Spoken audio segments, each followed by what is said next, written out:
Greetings. Happy full moon in Aquarius. To my understanding, we had a full moon on August 3rd, 2020 on the East Coast in the United States.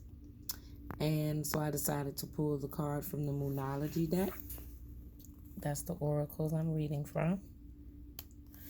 And I love the card, how, the water barrier. The water bearer. I think that's what we call her. And I love the color, the purple moon there. And it says, show the world the real you. I think that's been definitely a part of what we have been doing in the world. No one's hiding who they are anymore. What's been hidden is being revealed now. And I just think that if you're not doing it, well, it's certainly time to do it. What better time than to show the world who you really are? So I'm going to read from the deck, from the book. It says, show the world the real you. This card brings the message from the cosmos that you need to detach a little from whatever situation you're asking about. Someone might be keeping you at arm's length now, but it's no bad thing. It's important for you to allow life to unfold and progress, even if change seems like a frightening prospect. If you've been holding yourself back from showing the world the real you, this card reminds you that your unique characteristics are what make you special. In a relationship, are you being too aloof or detached? Go ahead and be yourself in whatever is coming up for you. That's interesting. When I think about that and I think about Aquarius, I think about the water and how when we look, like when we see our reflection in water, sometimes it's distorted and it's not reflecting back how we really look sometimes, especially when the water is choppy or has ripples in it. But when the water is smooth and everything is calm within, then we get a chance to see the real, our reflection, our real reflection in that water,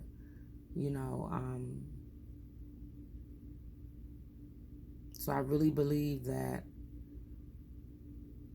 right now, the energy, of this full moon is really supporting us in seeing ourselves. Like, it's almost like really looking within your own self. Like when you look in the mirror, I used to stand in the mirror and make faces a lot. I used to make faces and talk to myself in the mirror. And just really try to get to know me, the real me, the me that nobody gets to see. You know what I'm saying?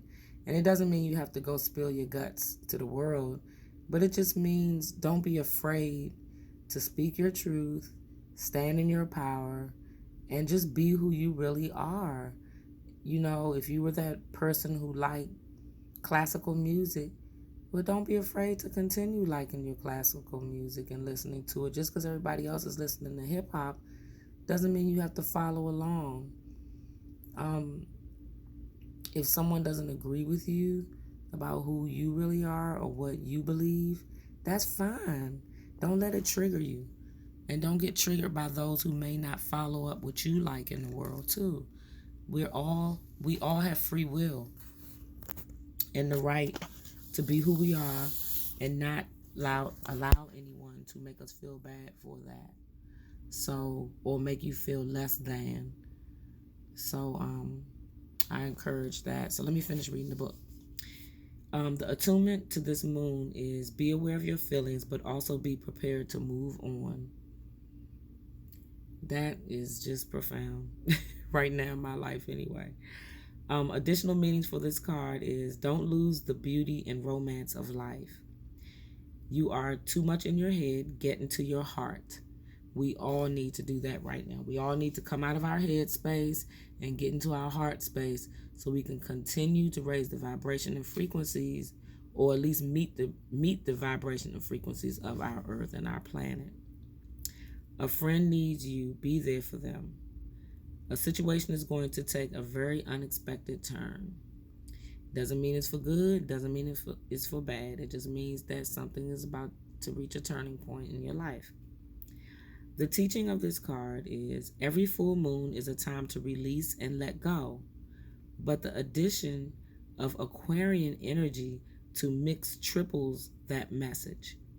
Aquarius is the opposite of clingy, and pulling this card at any time suggests either you need to let go or someone is thinking they are the ones who need to let go, perhaps of you.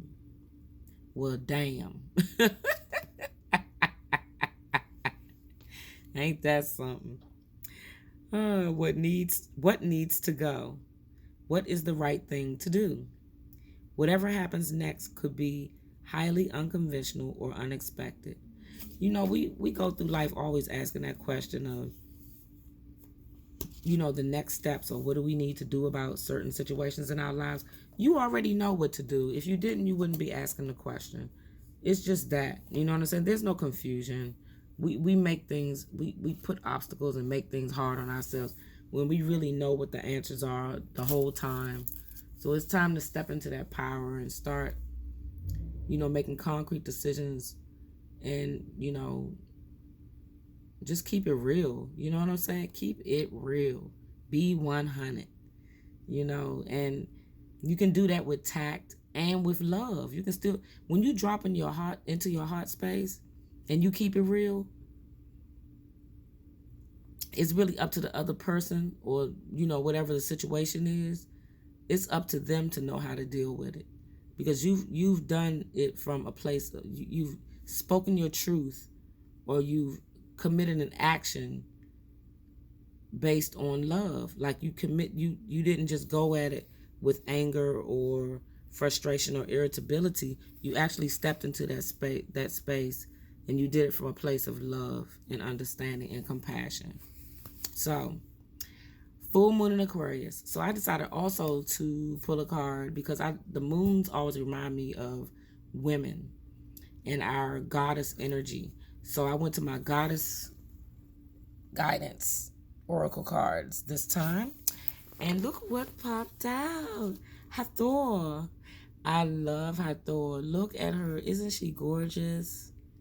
I forgot what the name of that symbol is at the top of her head. What was it called? Is it a Aquarius? It's something. I forgot the name, but it's definitely a nurturing card. Goddess HATHOR was she was represented by the cow, which is the sacred animal that gives, that nurtures babies, like milk to babies, right? So it's all about her mothering and birthing and raising children, and that reminds me of our planet, you know what I'm saying? Mother Earth.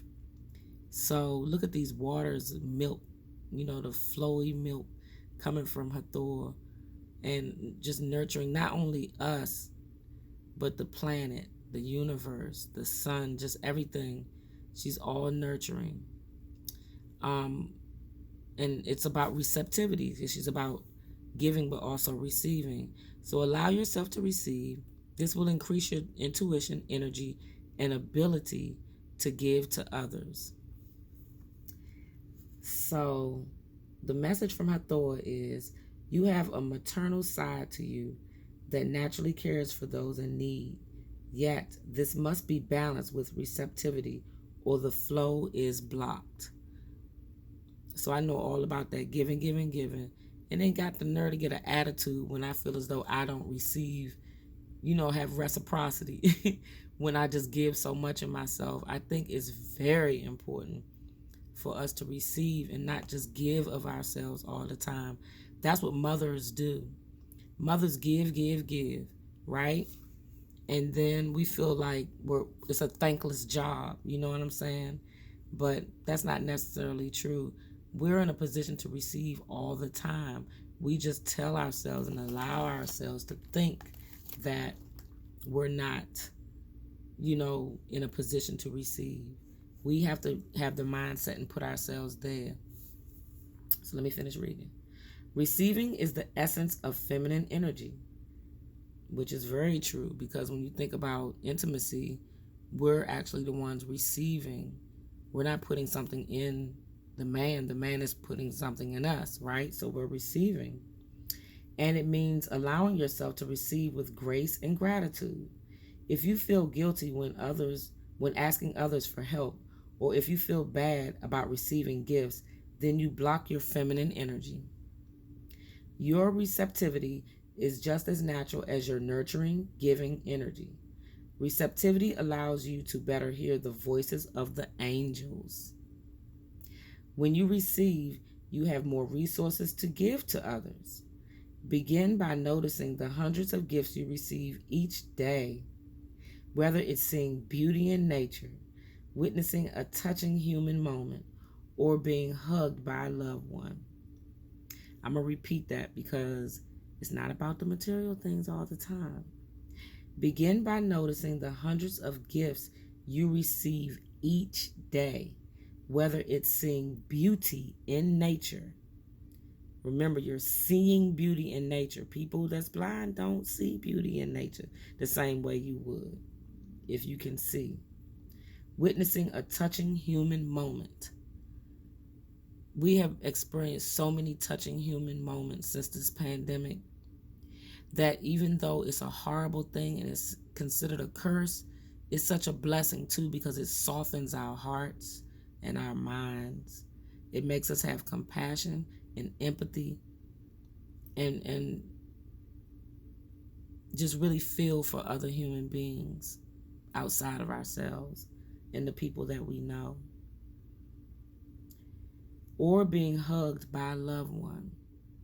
And that can be anybody, from your child, your companion, your mate, your grandmother, your auntie, your parents, friends, a neighbor. I know we can't, we shouldn't touch each other and be around each other so much because of this pandemic. But imagine the gift of actually being able to hug someone right now, right? Simply say thank you for each gift and know that they're filling up your storehouse, keeping the divine flow going strong. Various meanings of this card is: be still and listen. Release guilt about receiving. Ask for help. Took me a long time to learn that lesson. Increase psychic awareness. Know that you're in a learning cycle. Healing is occurring. Be more in your feminine energy. Child conception, pregnancy, or birth, including adoption or favorable custody arrangements, are issues in your life. Hathor is a benevolent sky and sun goddess who helps with all aspects of child conception, birthing, and raising. Call upon Hathor to guide you in nurturing yourself and your loved ones. Now, when I look at this card and I think of, our full moon energy and the fact that we have this Lionsgate 8-8 portal coming up on August 8th, the Leo, the lion energy, I think of what they call the Sphinx in ancient Egypt, which is actually a portal, as well as the pyramids of Giza. And I think instead of Sphinx, it's called Haru Imaket. So it's not a Sphinx, okay? Sphinx look totally different. But when I think of that energy coming in right now, and the fact that they call this the age of Aquarius, right? Full moon in Aquarius, don't forget. I think about us receiving loads and loads of blessings, loads and loads of abundance and energy that is pouring in through that portal, that Lionsgate portal, that portal that tells us to be strong. that increases our intuition right now. I think a lot more people are going to be waking up. So many people, you know, they you know, you look at things that's happening in the world with the Black Lives Matter and just all this different stuff. And some people got the nerve to have an attitude because they're white folks, you know, marching alongside black folks in this and saying, well, didn't they know all along? Why they just getting to it? What? Everybody has, you know, we all have free will. Everybody's not going to wake up at the same time. This is like a culture shock to people. Some people just did not know. They had no clue. And some did and just didn't know how to speak their truth. We're getting a lot of assistance now from the universe to learn how to speak our truth and stand in our light. So let's learn how to be more appreciative and receive the help from our other brothers and sisters that may not look like us, may not do things the same as we do. But guess what is one common thread that exists between us all, right? And that's love. It's not your skin color. It's not your hair texture. You know what I'm saying? It's love. God is love. We are love. And that's the one common denominator that exists in all human biological beings. Love and light. So be ready to receive all of that because it's coming. I think I'm going to also do a reading on August 8th at some point in the day because I'm busy this upcoming weekend. But this whole week, I think some of the intuitives and shamans have remarked that August 3rd through the 13th is a big energy portal. It's a portal for us here on this planet, and it's supposed to bring forth a lot of awareness and consciousness, unity consciousness for us. So I might pop in and out, between now and the 13th, just to do some energy reading. I want to talk a little bit about what it means to anchor in light and hold space for others, because I think that needs to be discussed, at length. I know I've been promising the crystal grid. I haven't put it up yet, but I do have the presentation ready. It's just that I'm trying to do it in a format that's more comfortable than me holding my phone up to my laptop. So I got some things lined up too. I'm about to definitely complete the editing on my book, Happy Light Being. I'm also going to create a Happy Light box, a box of light, happy light, which will include things like sage and crystals and candles and essential oils and just some goodies, and it's not gonna be a monthly subscription, but it will be offered, at various times this year. So, I'm working on that. I've also been doing my art therapy.